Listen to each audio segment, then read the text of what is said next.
Imagine for a moment I could make you the wealthiest monarch in Europe. Where would you picture your throne? London, perhaps? Monaco?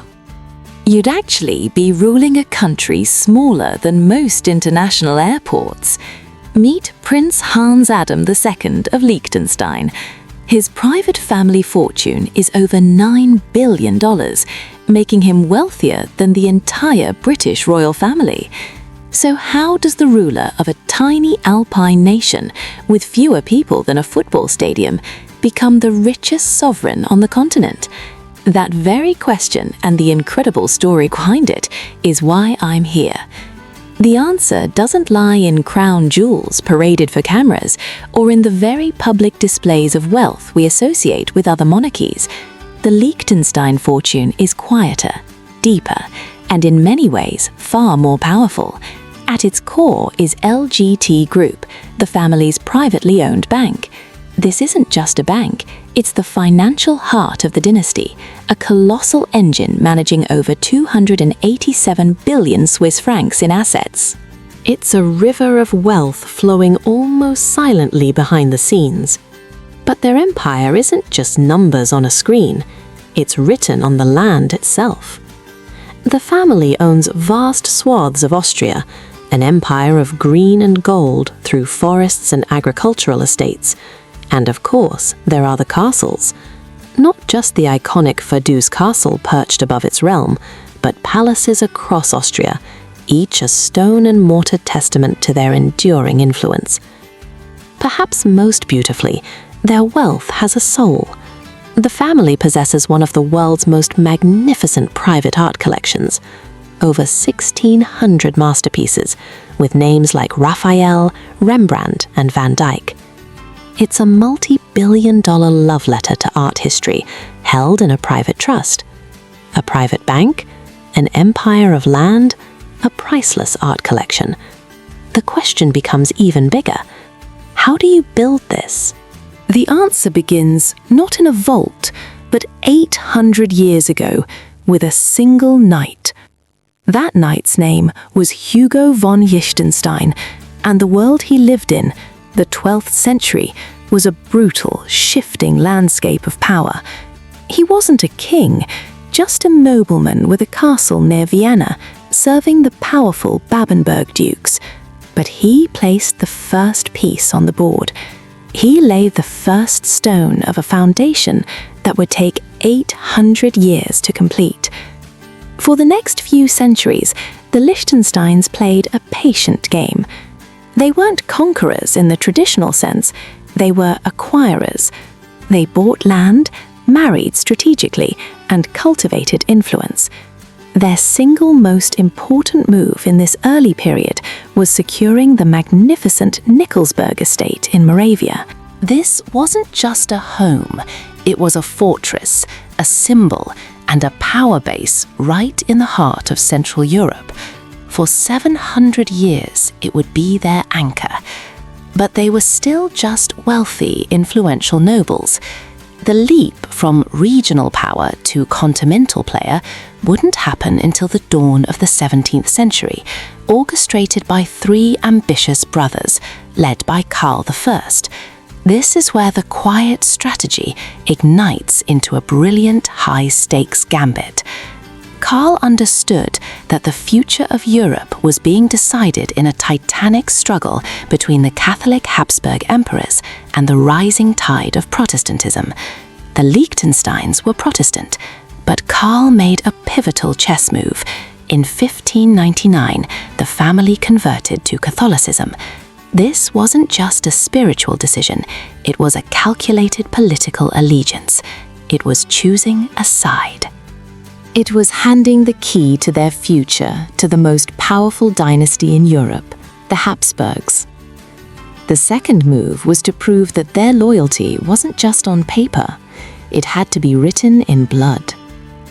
At the Battle of White Mountain in 1620, a decisive clash that would shape the continent for a century, Karl's brother, Maximilian, led a cavalry charge that helped shatter the Protestant forces.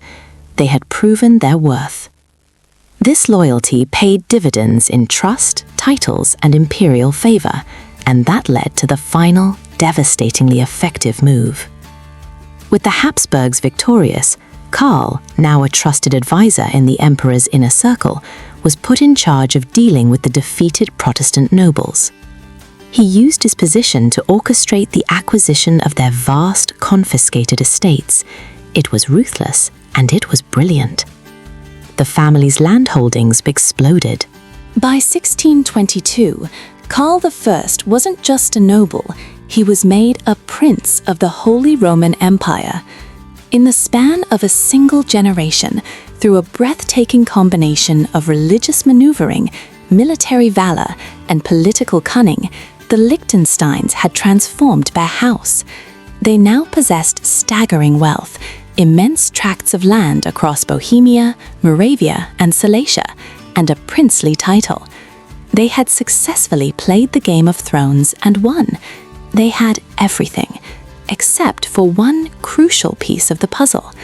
And that missing piece was something beautifully, almost poetically abstract, a concept called imperial immediacy.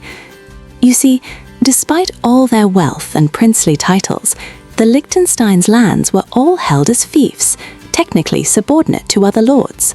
And in the rigid hierarchy of the Holy Roman Empire, this meant they were locked out of the ultimate room where it happened, the imperial diet.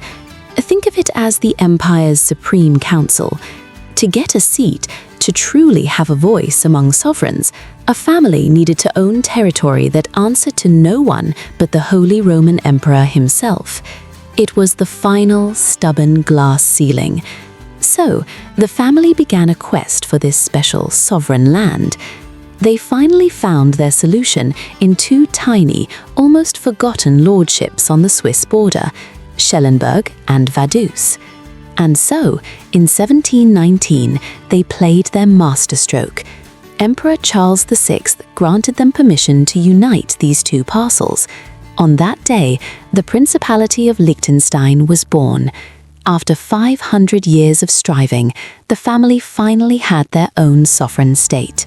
They were no longer just wealthy nobles, they were sovereign princes. But that sovereignty, one with feudal ambition, would unlock a future of modern finance they could never have imagined.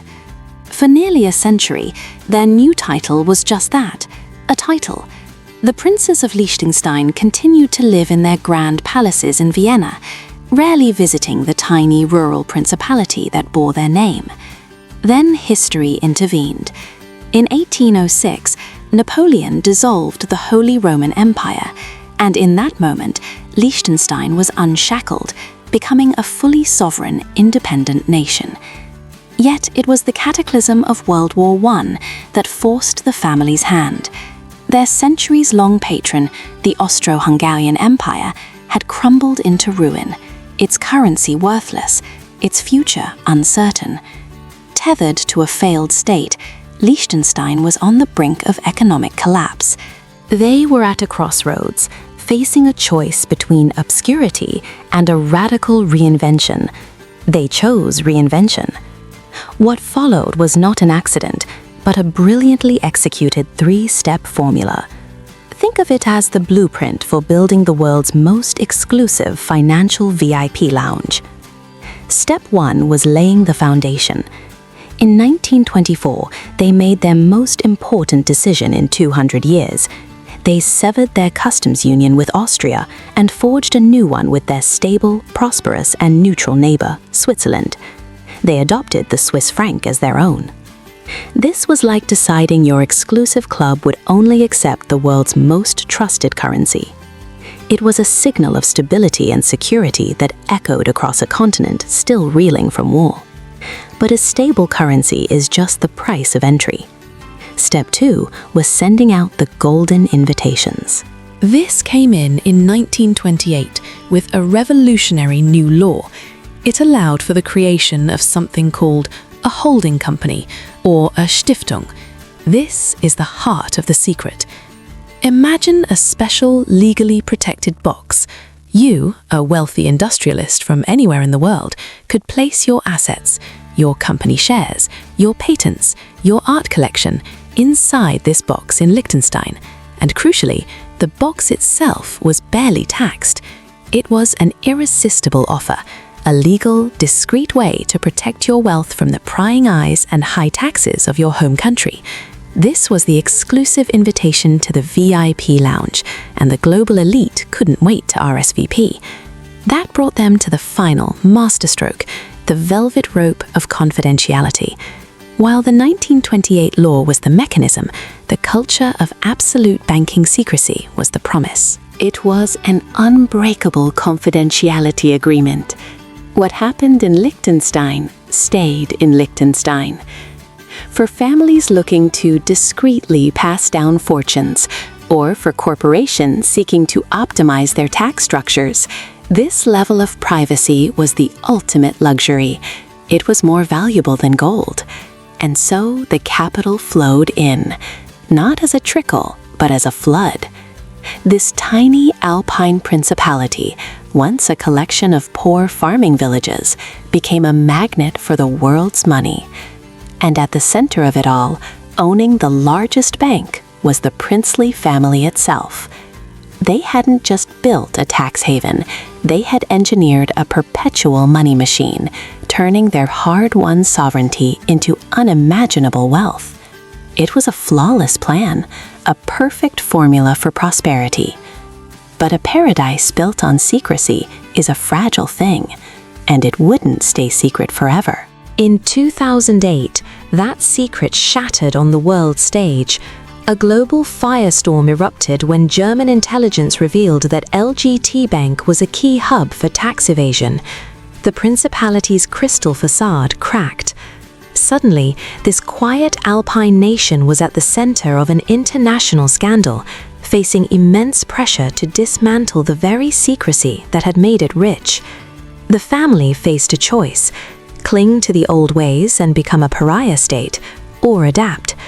They chose adaptation, ushering in an era of greater transparency. The golden age of absolute banking secrecy was over. But the story of this family, like any family, isn't just written in ledgers and laws, it's written in heartbeats. And for over 50 years, the heart of the modern principality was Princess Marie. Her story is one that wealth alone cannot write. Born into Czech nobility, she and her family were forced to flee their home as refugees in 1945. It was in exile that she would eventually meet and fall in love with Prince Hans Adam. As princess, she was a quiet, steadying presence, dedicating her life to social causes and the arts, a beloved figure who understood displacement and found a home in the hearts of her people. Her passing in 2021 was a moment of profound national grief. It is this blend of resilience and forward thinking that now guides the dynasty. Since 2004, the day-to-day duties of state have been managed by their eldest son, hereditary Prince Alois, acting as regent. Educated at the prestigious Royal Military Academy at Sandhurst, he brings a modern, disciplined approach to the ancient role. He and his wife, Princess Sophie of Bavaria, have 4 children, ensuring the line of succession for generations to come. The crisis was weathered, the family heart endured, and the future was secured. The dynasty, it seems, is in steady hands. And so, the story of the House of Liechtenstein comes full circle. From a medieval family fighting for a seat at the emperor's table, to a modern dynasty commanding a global financial force, from a miniature but mighty realm. Theirs is a masterclass in turning ancient legacy into modern leverage, proving that in the grand game of thrones, the mightiest kingdom isn't always the biggest, but the most strategic. This family's story is truly one of a kind, but there are countless others waiting to be told. So now, we turn to you. Which European royal family would you like us to explore next? Let us know in the comments below, and if you see a suggestion you love, give it a like. Finally, if you enjoyed this journey into the past, I'd be so grateful if you'd subscribe and join our quiet corner of the internet.